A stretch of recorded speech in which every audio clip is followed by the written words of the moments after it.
Hello and welcome to the Sun and Soul podcast. I'm your host, Brianna, and today we're focusing on how to tell if you're getting a message from your spirit guide. We're going to explore the fascinating world of connecting with the spirit realm. Today, we're going to go ahead and dive into the 5 signs you will get to know that your spirit guide is trying to talk to you, how it works, and some common misconceptions. So stay tuned and enjoy.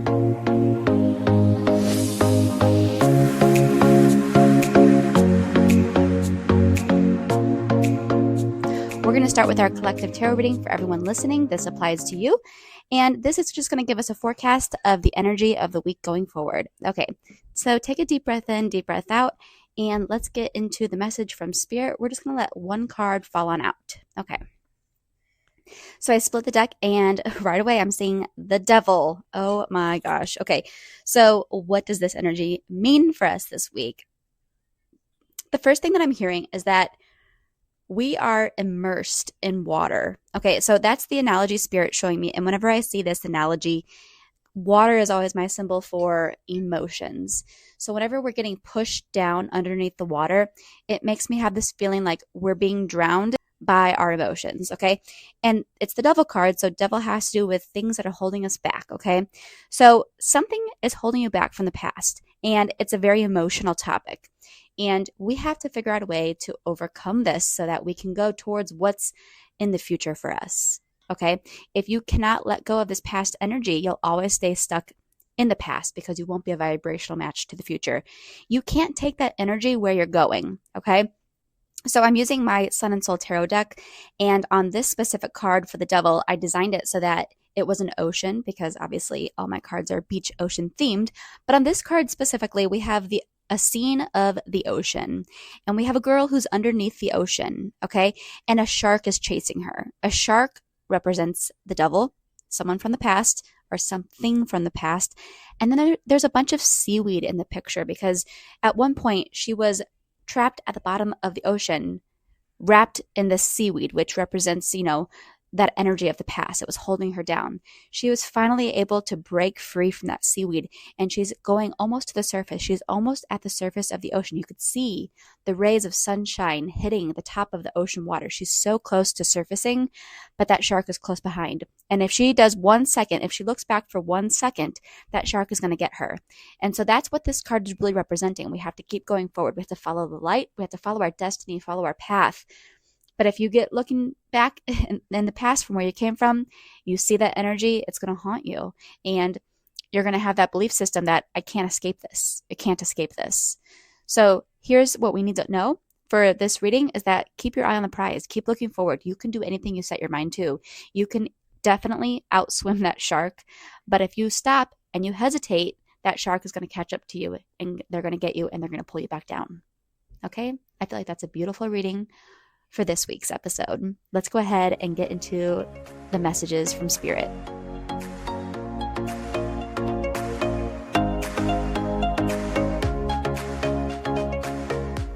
Okay, so I'm going to go into the 5 different ways that your spirit guide is trying to contact you. So if you're listening to this episode and this is something that really interests you, you might be in the beginning stages of your spiritual awakening. So I remember whenever I was in my beginning stages of my spiritual awakening, I was so obsessed with finding out ways my spirit guide was trying to contact me because it was so fun seeing validation. It was so fun opening that realm when you realize that everyone does have a spirit guide and that spirit guide is assigned to you from birth and they never leave your side. Of course, why would you not want to tap into that energy and try to figure out who that person was and what they wanted to tell you? So the first sign is just having that nudge to do that. You listening to this podcast alone is the first sign your spirit guide is trying to contact you. Who do you think led you to this podcast? Who do you think put that idea in your brain to search whatever it is you search to find this podcast? Okay, Spirit talks to you through energy, and the fact that you found this podcast alone shows that your spirit guide is wanting to talk to you. They want to talk to you. They're so excited that you're getting your hands on this subject matter. They're so excited that you're finally going to realize that they exist. They are so excited that the line of communication is about to be a two-way street. Because for a while there, it's just been them talking to you. And they've always known everything that you've ever wanted to tell them, but they're so excited that the conversation is going to be a conscious thing that you're going to be participating in from this point forward.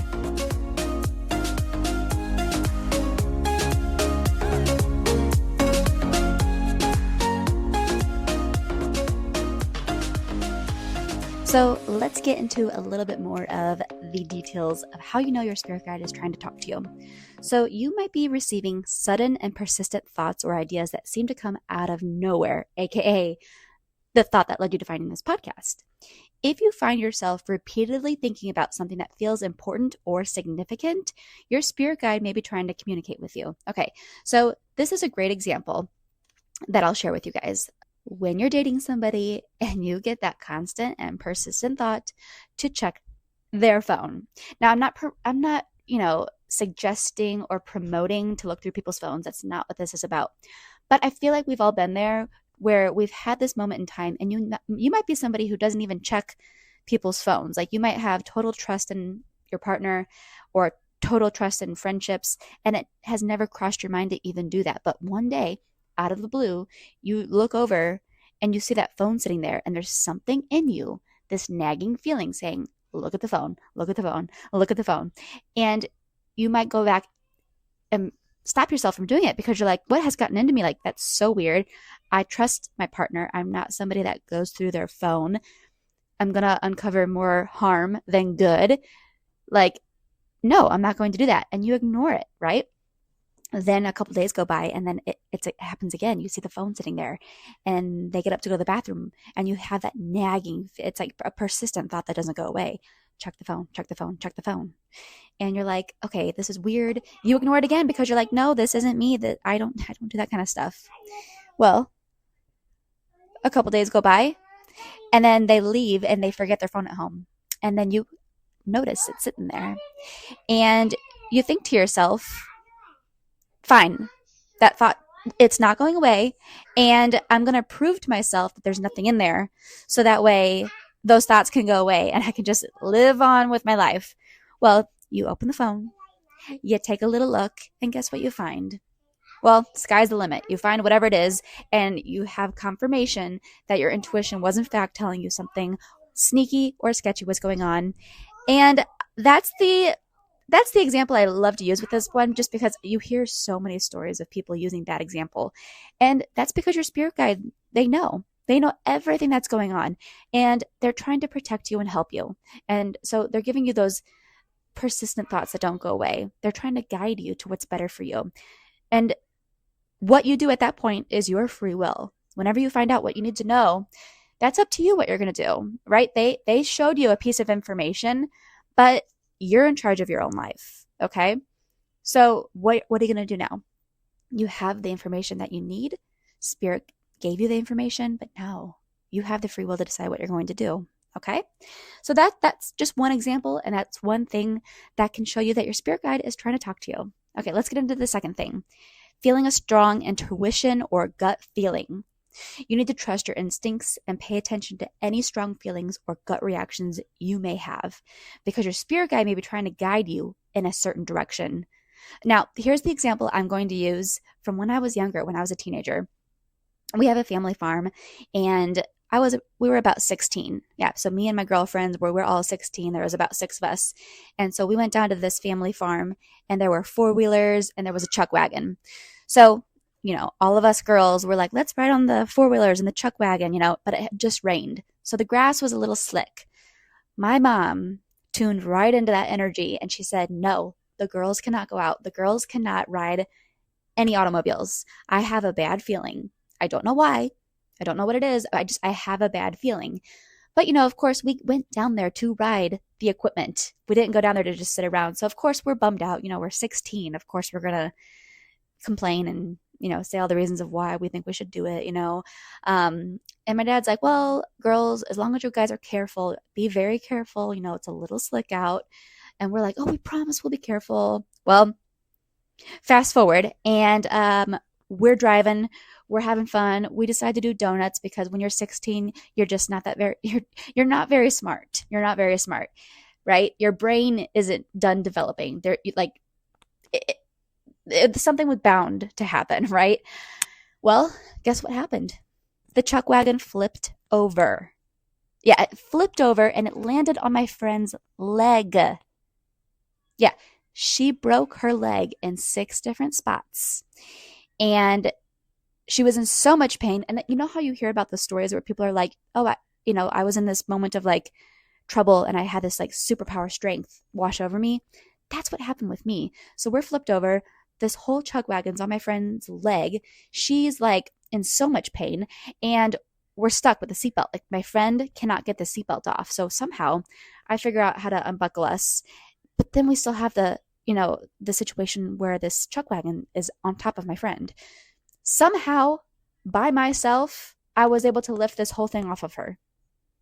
Now, if you were to ask me to lift a chug wagon right now, would I be able to do that? I don't think so. Was that spirit helping us? I like to believe it was. But spirit was trying to help us before that moment. And spirit was trying to help us through my mom, who second guessed her intuition. And look what happened because of it, right? Because we have free will. Okay? Could that situation been avoided if we all had listened to the instinct of intuition? Yeah, absolutely. But we have free will. Spirit can't control our lives. They can't stop us from doing something, but they can help us. And that's why it's important to learn when your spirit guide's trying to talk to you. Okay, so number 3, seeing repeating symbols or signs. If you keep noticing the same symbols, the same numbers or signs repeatedly in your daily life, it could be a message from your spirit guide. So pay attention to those signs and try to decipher their meaning. Now, whenever I woke up to my spiritual awakening, I kept seeing 1111 everywhere. And I didn't know what it meant because I was brand new to this stuff. I didn't even know I was psychic then. So whenever I was seeing these numbers, I was obsessed. And I'm telling you, I got on YouTube. I got on TikTok, didn't exist then, but I was trying to figure out what those numbers meant. I was like searching everywhere. I was like 1111, 1111. And it was almost like everything that I was seeing, it wasn't enough. Because you can just Google what does 1111 mean, right? And it will give you a definition, but it wasn't enough. I was like wanting to get my fingers in every little ounce of information that had to do with that sequence of numbers because I was finding it everywhere, not just on the clock. I'd go to the grocery store and I remember this specifically. I bought tilapia. it was tilapia and it rang out to 1111. Now that goes by like the pound or something, right? So whenever I picked out the slice of fish I wanted, it didn't even have a price tag on it. I picked the thing, the fish I wanted, they weighed it and the price came out to 1111. So then like things like that, it's like it kept coming to me in weird ways. I would look at an expiration date on a bottle. I remember specifically it was a pack of essential oils and the expiration date was 1111. So yeah, the universe, they're going to send you ways. They're going to send you things to, kind of awaken you up to this. And now that I have more information, I know 1111 means you're walking through a doorway of a new beginning, a whole new chapter to life. Because if you look at 1111, it has to do, like, picture it as a doorway, right? The 11s are like 2 doors. It's like you're about to go through this doorway. And that's exactly what happened to me. I went through this doorway of a spiritual awakening, and I'm not the same person that I was back then. And honestly, I'm glad because I love who I am now. But that's just one example. Also, getting a little bit more into this, I started seeing repeating 4s. Now, after I had my first baby, it was a C-section, and that was pretty traumatic for me. And I was so frightened. I also had pretty bad postpartum depression and anxiety. So when I found out I was having another baby, I was very scared of having another C-section, and I was extremely scared of going down that postpartum path again. I did not want that to happen to me because I didn't know how I was going to handle that the second time around. How am I going to get through this with 2 babies now? 1 baby's one thing, but how am I going to do that again? How will I survive that if that happens again? So I was very worried. So when I go into the hospital room to have my second baby, guess what was written on the wall? 444. That was like the hospital line to call your nurse or whatever. I was like, oh my gosh, if that's not a sign from spirit. And guess what? That baby ended up being a VBAC, and I did not have the postpartum anxiety or depression with him. So, that's another way that spirit gave me a little nudge, gave me a little sign that they're with me. It's going to all be okay. And now I know that when you see repeating 4s, it's a divine synchronicity from angels. Angels are around you. They're there for you. They're protecting you. Okay. Let's talk about the fourth sign, dreams or visions. Your spirit guide may communicate with you through dreams or visions, so pay attention to any reoccurring themes or symbols in your dreams, as they may hold important messages from your guide. Now, whenever you have these dreams that seem, odd or symbolic, of course you can go online and, get an interpretation. But I think that if you go inward and you really feel the energy of the dream, you might be able to decipher what that means for yourself. So of course there's the really fun dreams, and this is an example I'll use once again. My mom, she's very psychic. So I'm going to use her example again. When we were young and my aunt was pregnant with my cousin, we didn't know the gender yet. And they were getting ready to find out what the gender was. And that night, my mom had a dream. She had a dream of an all-white room. I think it was a white bedroom, like white walls, white carpet, white bedspread. And a little girl walked up to her in the dream, and the little girl was holding pink clothing. And the little girl kept laying the pink clothing out on the bed. And the little girl looked at my mom and she said, "He wants it to be pink. He wants it to be pink." Well, she wakes up. She tells my aunt about the dream. And guess what? They found out they were having a little girl. Okay. So that's a way of how, a dream can be a sign from your spirit guide. Now, you might be asking, okay, why did that dream come through to your mom instead of your aunt who was actually pregnant with the baby? Well, because sometimes we block out those messages from spirit because we don't listen to the nudges. We don't listen to the intuition. And so whenever that happens, spirit works through friends and family to give the message to you. Okay? Okay, let's get into the very last way you might have a sign that your spirit guide is trying to contact you, and that is feeling a sense of peace or comfort. If you suddenly feel a sense of peace, comfort, or reassurance, it could be a sign that your spirit guide is trying to communicate with you. Trust in this feeling and be open to receiving guidance from your guide.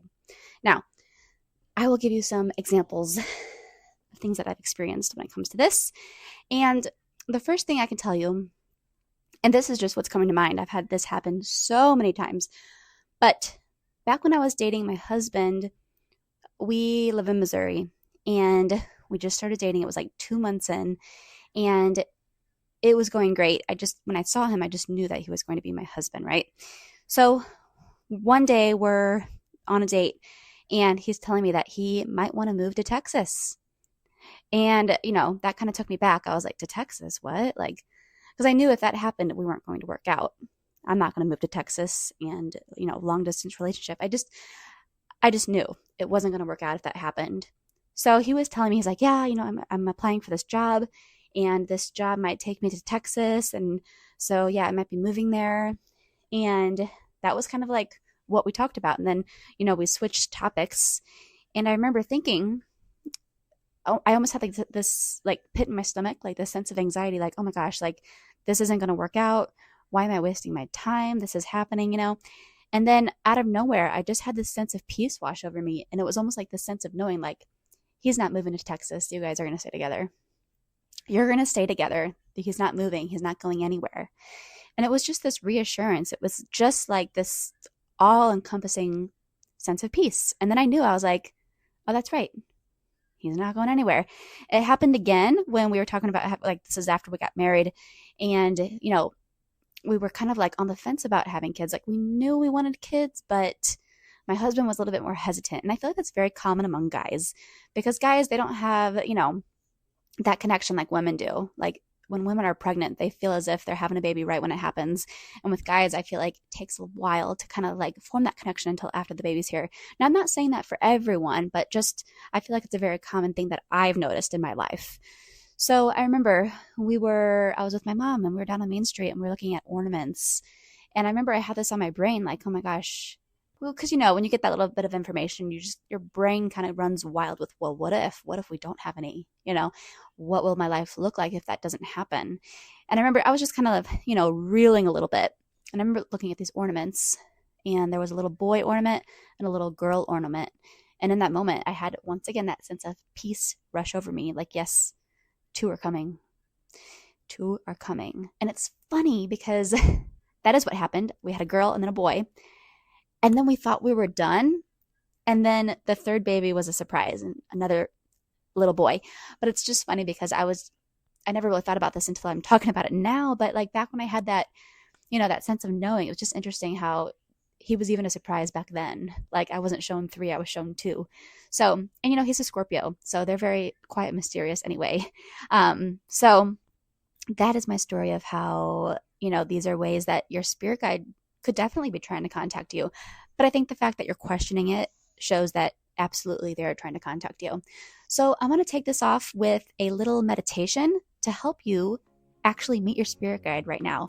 So if you've listened this far, definitely sit in a calm, quiet spot and focus on what I'm telling you, because you're about ready to meet your spirit guide.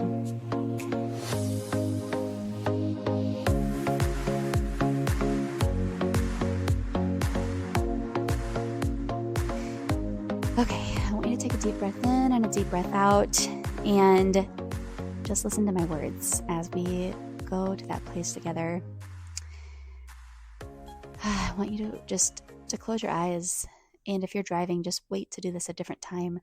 If you're distracted, wait to do this a different time. Wait to do this when you're not distracted, okay? And when you're ready, take a deep breath in. 1, 2, 3, and take a deep breath out. 3, 2, 1. And I want you to picture yourself surrounded in a white light, a very, very bright white light. And this is the light of protection, because where we're about to go, you're absolutely protected and you're guided. I want you to picture your feet. I want you to look down at your feet, and I want you to see where your feet are at. They're in a meadow. Okay, your feet can look however they want. Pay attention. Are they barefoot? Are your toenails painted? Are you wearing shoes? If so, what kind? Try to get as specific as you can with it. And then I want you to look up from your feet, and I want you to look at the path that you're on. What does the path look like? It's going to be different for all of you. For some of you, maybe it's a dirt path. Maybe it's a gravel path for some of you. Maybe it's a beautiful concrete pathway for some of you. Let your mind take you there. What path are you on? What's around the path? Are there weeds? Are there beautiful flowers? What does the path look like all around you? Maybe it's just perfect cut grass. I want you to begin walking down this path. And as you keep walking down this path, there's a beautiful garden waiting for you. And as you get closer and closer to the garden, you can smell the flowers. They smell so beautiful, so fresh. You've never smelt this perfume that you're smelling right now. It's so welcoming and inviting. And as you get closer, you see a bench in this garden. And as you get closer and closer, you notice that there's someone sitting on the bench. Their back is to you.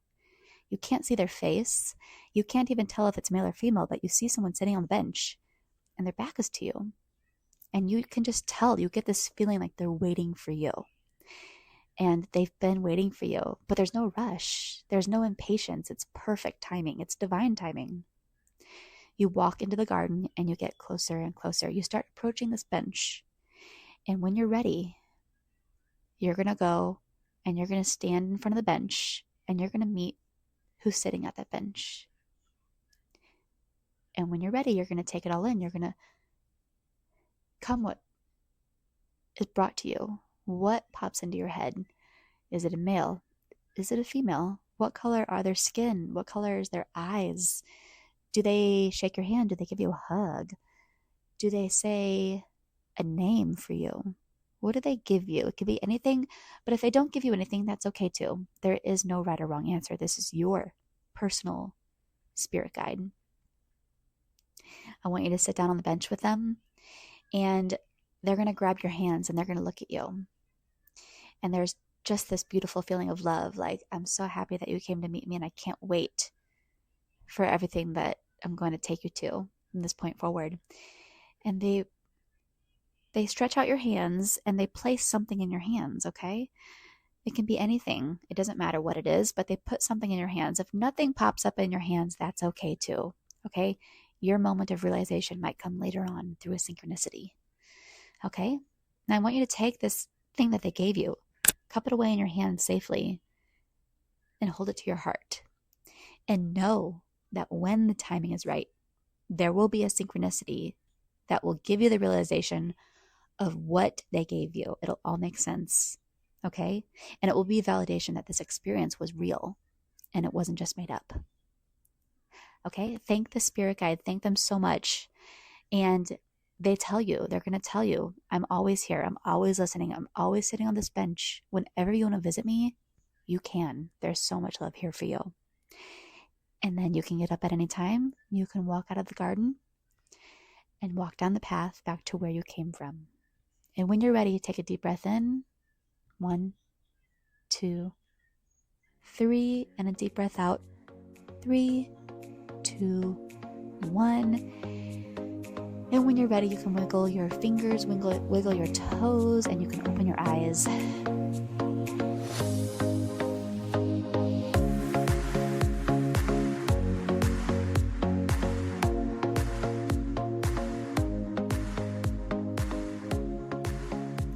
We hope our listeners have gained a better understanding of what it means to have a relationship with your spirit guide and its profound impact on those who experience it. Join us next time for another deep dive into the world of the supernatural. Until then, keep exploring and stay curious. Thanks for tuning in. I'm your host, Brianna.